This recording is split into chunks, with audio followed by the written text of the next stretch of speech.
কী অবস্থা। হ্যাঁ, অনেক দিন ডিলে ছিল কারণ আমার গলা বসে গেছিলো, শরীর খারাপ ছিল, অনেক কিছু ছিল, কারণ আমি ঘুরতে গেছিলাম। সে ঘুরতে গেলাম, আর সেই ঘুরতে যাওয়াগুলো নিয়ে আজকের এই ব্লগ, এবং এর পরের দিনেরটাও হবে হয়তো সেটা নিয়ে। এখানে আমি দমদম প্ল্যাটফর্মে বসে আছি আর ট্রেনের ওয়েট করছি আর লোকজনকে দেখছি, কারণ আর কোনো কাজ নেই। আমি এখান থেকে যাব হচ্ছে গিয়ে দক্ষিণেশ্বর। এখান থেকে আমি ট্রেনে উঠে গেছি দক্ষিণেশ্বরগামী ট্রেনে, যেগুলো ডানকুনি লোকাল ন্যাচারালি হয়, এবং এই দক্ষিণেশ্বর প্ল্যাটফর্মে আমি চলে এসেছি। আর হ্যাঁ, বাড়ি থেকে আসার সময় ভিডিও করার কথা মনে ছিল না, খুব ব্যস্ত ছিলাম, সকালে উঠতে লেট হয়ে গেছিলো, বাইরে ভাই অনেক সকালে উঠেছিলাম। তো যাই হোক, ভিড় দেখে মনে হচ্ছে কিন্তু ট্রেনে আদৌ ভিড় ছিল না। সাথে ওর একটা বন্ধু আছে যে ওই আগে নেমে গেল, এবং এই যে নামলাম, নেমে আমরা দক্ষিণেশ্বরে গিয়ে ওই তাড়াতাড়ি হেঁটে যেতে হবে। তার কারণ হচ্ছে গিয়ে ওই হ্যাঁ, এই যে আমাদের ট্রেন, আর তাড়াতাড়ি হেঁটে যাওয়ার মূল কারণ হচ্ছে গিয়ে ট্রেনটা পার হওয়ার আগে আমাদের লাইনটা ক্রস করতে হবে। এরকম চিন্তার কিছু নেই, কারণ ট্রেনটা এখানে অনেকক্ষণ দাঁড়ায়, কারণ সবাই জানে যে লাইনটা পাস হয় ট্রেন পার করার আগে। তার কারণ ট্রেন যদি একবার ছেড়ে দেয় তাহলে লাইনে অনেকক্ষণ দাঁড়িয়ে থাকতে হবে। তো লাইনে না, সরি, স্টেশনে। যাই হোক, এইখান থেকে আমি ভিডিও স্পিড বাড়িয়ে দিলাম, কারণ অনেক লম্বা পথ আমরা হেঁটে হেঁটে গেছি। তো এখানে তোমরা 2x দেখতে পাচ্ছ যে দক্ষিণেশ্বরের স্টেশন থেকে সুন্দরভাবে স্কাইওয়াকটাকে কানেক্ট করে দেওয়া হয়েছে। নিচের জ্যাম ঝামেলা যানজট আর কিছুই নেই। এইটা দিয়ে আমরা সোজা হেঁটে চলে গেলে একদম পৌঁছে যাব মন্দিরের কাছে। আর এখানে ন্যাচারালি ওঠা নামা করার জন্য এসকেলেটার প্রচুর রয়েছে, প্রত্যেকটা জংশনেই এসকেলেটার দেওয়া রয়েছে, যেখান থেকে নিচে নামার জায়গা রয়েছে। আর এইটা হচ্ছে একদম লাস্ট দক্ষিণেশ্বর, এখানে যে এসকেলেটার সেখান থেকে আমি এবং আমার বন্ধু নামলাম। এইবার নামতে নামতে ন্যাচারালি আমি এসকেলেটার থেকে নামার সময় আমার অভ্যাস হয়ে গেছে এরকম করে জুতো পরিষ্কার করা, ওইরকমভাবে জুতো পরিষ্কার করার পরে আমি এগুলো দিয়ে জুতো পরিষ্কার করি। হ্যাঁ,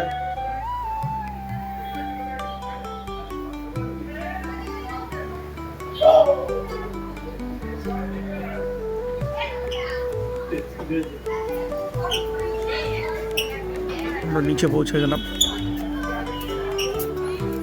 যে দক্ষিণেশ্বরের মেইন গেট, এই মেইন গেট দিয়ে ভেতরে ঢোকার পরে আমাদের এই পাশে শ্রীরামকৃষ্ণর একটা অনেক বড় ওয়াল আর্ট দেখা যায়, ওয়াল আর্টই তো বলে হয়তো। এবং এই আমার বাঁ সাইডে মূল পার্কিংটা রয়েছে, এখানে গাড়িগুলো সব পার্ক টাক করা হয়।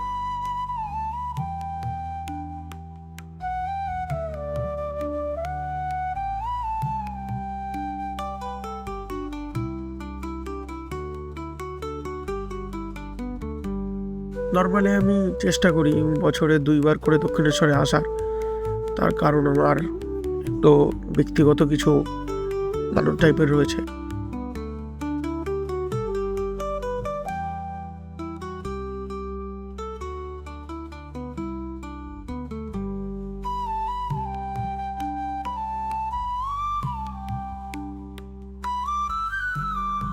আর এই যে মন্দিরটা এখান থেকে বেশ সুন্দর করেই দেখা যায়, সামনে একটা পুকুর টাইপের রয়েছে, তারপরে পেছনে মন্দিরটা, এবং ওইখানে এন্ট্রি, আর এই সাইডে হয়তো কিছু অফিস বাগেরা রয়েছে, আমার ঠিক জানা নেই।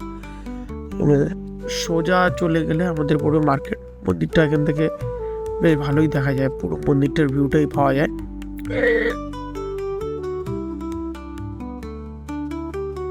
এই যে আমি নিয়ে নিলাম ফুলের ডালা, এখানে ভিডিও করতে পারিনি। এবং তারপরে আমরা পুজো টুজো দিয়ে একটু আশেপাশে ঘুরতে বেরোলাম, গঙ্গার পাড়ে টাড়ে চারিদিকে, কারণ মন্দিরের ভিতরে তো ফোন বা ক্যামেরা অ্যালাউ থাকে না, তো আমরা সেটা নিয়েও যেতে পারিনি, দেখাতেও পারিনি। এবং এইখান থেকে আমরা এই সাইড দিয়ে ঘুরতে ঘুরতে গঙ্গার পাড়ের দিকেই যাচ্ছি। প্রচুর লোকজন সব বাইরে থেকে এসছে, আমরা এত ভোরবেলাতে এসেছি, তারপরেও লাইন ছিল। তো এটা সাজেস্ট করবো যে চেষ্টা করবে ভোরবেলা আসার, নাহলে পরে এত লম্বা লাইন হয়ে যাবে যে তোমরা কিন্তু চেষ্টা করবো ভোরবেলা আসার, নাহলে পরে এত লম্বা লাইন হয়ে যাবে যে তোমরা কিন্তু আসতে পারবে না। এই যে আমাদের সামনে গঙ্গা, এখানে ওরা কি গঙ্গা স্নান টান করে, সব কিছু করে।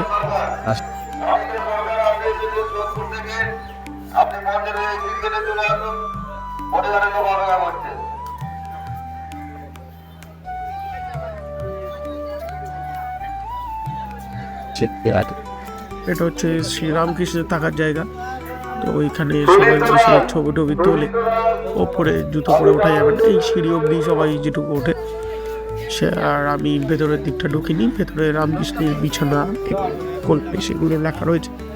উনি রুমে থাকতো, তো ওনার ব্যক্তিগত জিনিসপত্রগুলো রাখা রয়েছে, ওখানে গেলে দেখা যায়। ওরা বিছানা টিছানা সব আছে। আর তাছাড়া সেরকম কোনো কিছু নেই দেখার। আর এই সাইডে গেলে আমাদের সিঁড়িটা রয়েছে, সিঁড়ির ওখান থেকে সবাই গঙ্গায় নেমে গঙ্গা স্নান করতে পারে। এবং এই যে 12টা যে শিবলিঙ্গ, সেগুলো পরপর আমি হাত দিয়ে সূর্যটাকে ঢাকার চেষ্টা করেছিলাম, বাট পারিনি। যাই হোক, 12টা যে শিবলিঙ্গ, সেই শিবলিঙ্গগুলো পরপর রাখা। এবং প্রত্যেকটা শিবলিঙ্গের কিন্তু আলাদা আলাদা নাম আছে। তোমরা যদি আসো তো সেটা দেখতে কিন্তু অবশ্যই বলবে না।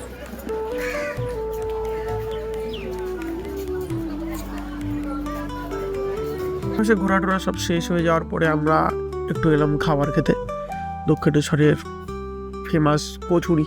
কিন্তু আমরা কচুরিটা খাইনি, দোকান চয়েস করছিলাম। দোকান চয়েস করতে করতে প্রভু বলে একটা দোকান, এখানে ঢুকলাম। ঢোকার সাথে সাথেই বললো যে ভিডিও করা যাবে না, জানি না কেন।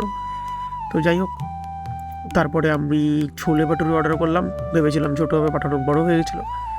এবং তারপরে আমরা বেলুড় মঠে যাওয়ার জন্য এই রাস্তা দিয়ে যাওয়া শুরু করলাম। এখানে চাটা সব বিক্রি হচ্ছিল এবং এখানে অনেক খাবারের জিনিস রয়েছে। অনেকে আবার এই দিক থেকেও মন্দিরে ঢোকে, সে কারণে এই দিকেও ডালা টালা সবই পাওয়া যায়। যারা বেলুড়ে ওই দিক দিয়ে আসে, এই সাইড দিয়ে আসে, কারণ এখানে লঞ্চ ঘাট ফাট সব রয়েছে। এই রাস্তা দিয়ে সোজা চলে গেলেই আমরা পৌঁছে যাবো বেলুড় মঠে যাওয়ার জন্য, যে লঞ্চ যেখানে পাওয়া যায়।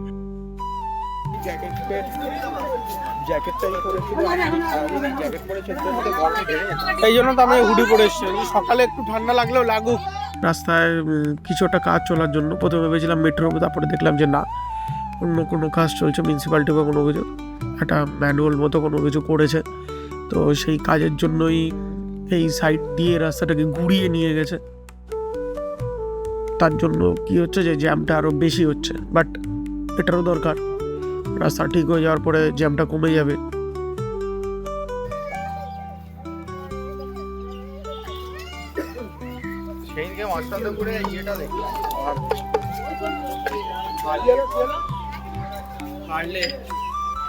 X440 এখানে ওটা কালী মন্দির ছিল। তারপরে এই যে হচ্ছে লঞ্চের টিকিট কাটার জায়গা, আমার বন্ধুরা টিকিট কাটছিল, আমরা একটু আশেপাশে ঘুরে দেখলাম জায়গাটা কীরকম। তারপরে আমরা এই চলে আসলাম, এখান থেকে লঞ্চে উঠবো, এই ব্রিজের দিয়ে সোজা চলে যেতে হবে, গেলে আমরা গঙ্গার অনেকটাই ঢুকে যাবো। তারপরে গিয়ে আর এই যে লাইনটা ছাড়লো, কি পরিমাণে যে ভিড়ের সাথে ঠেলে ঠেলে ঠেলে ঠেলে যাচ্ছিলাম। আমি একটু আগে যাওয়ার চেষ্টা করছিলাম যাতে সাইডে দাঁড়িয়ে লঞ্চের ভিডিওটা করতে পারি গঙ্গার, কিন্তু পারিনি, সরি, কারণ অনেক ভিড়। যাই হোক, আমরা এই ভিড়ের মধ্যে চিল্লামিল্লি করতে করতে করতে করতে গেছি।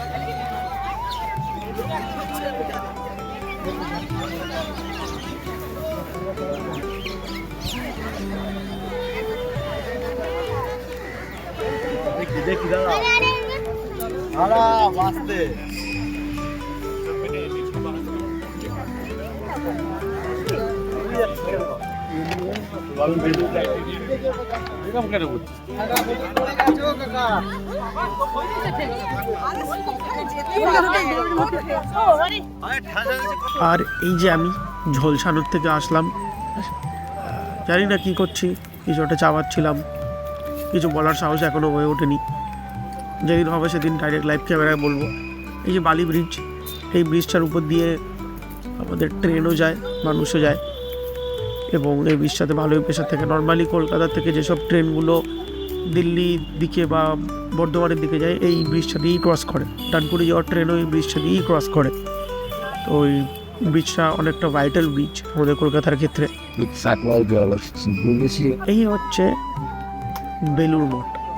আমি লঞ্চে দাঁড়িয়ে ভিডিও করার সাহস পাইনি, কারণ ওই রেলিংয়ের পাশে দাঁড়িয়ে ফোন বের করে ভিডিও করবো, ফোন যদি গঙ্গায় পড়ে যায় তাহলে শেষ, আমার কাছে আর ফোন নেই। সেই ভয়তে আমি আর ভিডিও করতে পারিনি। লঞ্চটা কানেক্ট করে দেবে, এই যে পাটাতনটা আছে এটাও ভাসমান, এর উপরেই কানেক্ট করে দেবে। কানেক্ট করে আমরা এটা থেকে নেমে আমরা ওই ব্রিজ দিয়ে ওপরে চলে যাবো। মজার বিষয়টা হচ্ছে গঙ্গায় যখন জোয়ার আসে বা ভাটা হয়, এই পাটাতনটা জলের সাথে উঁচু নিচু হয় এবং তার সাথে ওই যে বীজটা ওটাও উঁচু নিচু হয়। এই জিনিসটা বেশ দারুণ, মানে টোটালটাই একটা সাসপেনশন সিস্টেমে কাজ করে, বেশ ভালো লাগে এই জিনিসগুলো দেখতে। আর এই যে হচ্ছে বেলুড় মঠ, গঙ্গার পাড়ে, দুর্ধর্ষ জায়গা।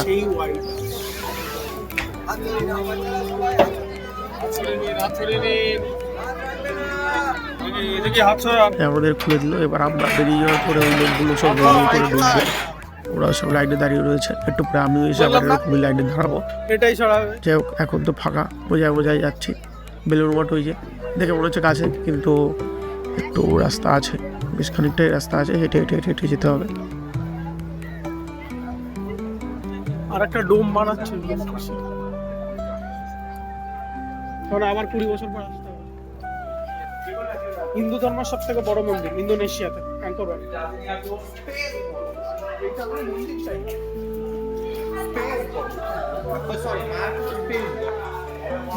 মালটা বের কর।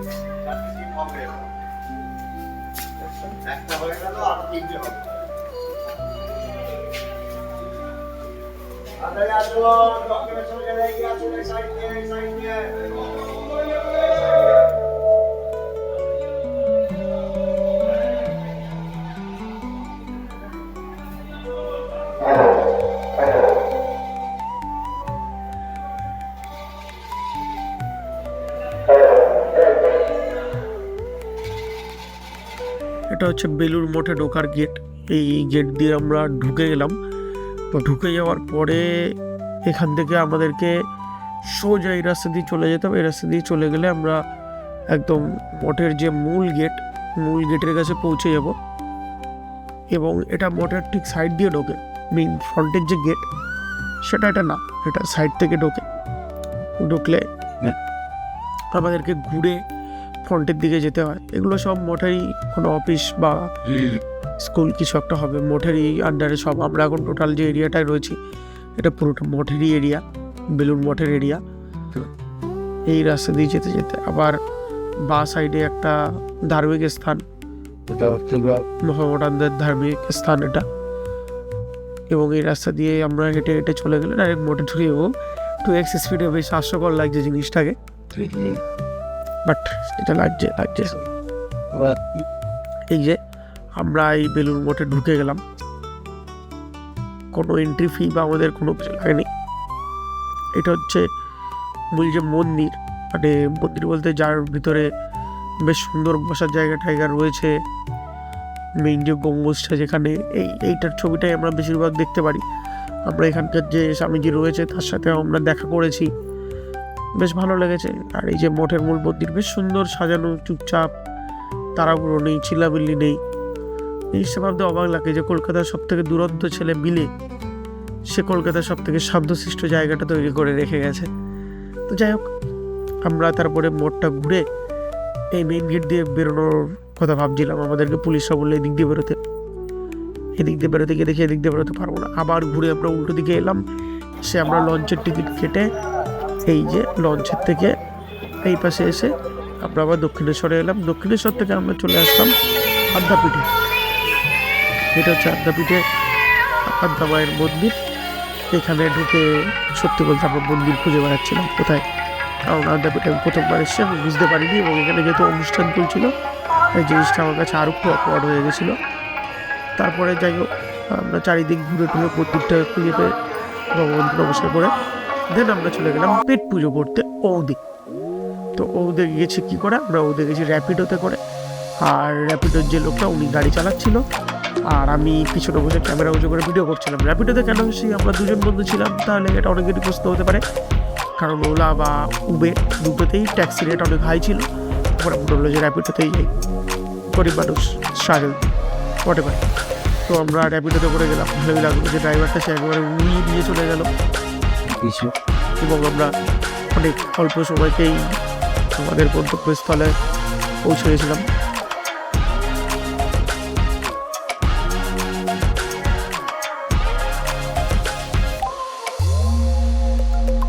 আর এইখানে সেই আর্সেলান যেখানে আগুন লেগে গেছিলো। যাই হোক, আমরা চলে এসেছি 1590।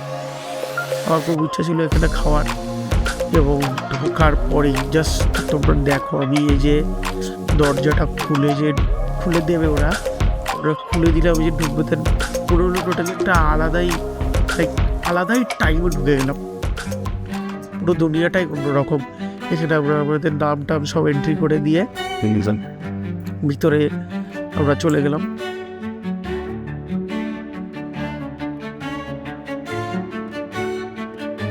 এবং এদের যে অ্যাম্বিয়েন্স, এদের যে ওয়েলকামিং স্টাফ, জাস্ট অসাধারণ, নেক্সট লেভেল। পুরো অন্যরকমই লাগলো। আমরা আসলাম, বসলাম, ওরা আমাদেরকে সিট দেখিয়ে দিল, কারণ আমরা 3 জন ছিলাম। হ্যাঁ, 3 জন, পরে একটা ভাই এসছে যার বাড়ি পাশেই। এই আসার পরে কিছু শর্ট নিলাম, চেষ্টা করলাম সিনেমাটিকের মতো করার।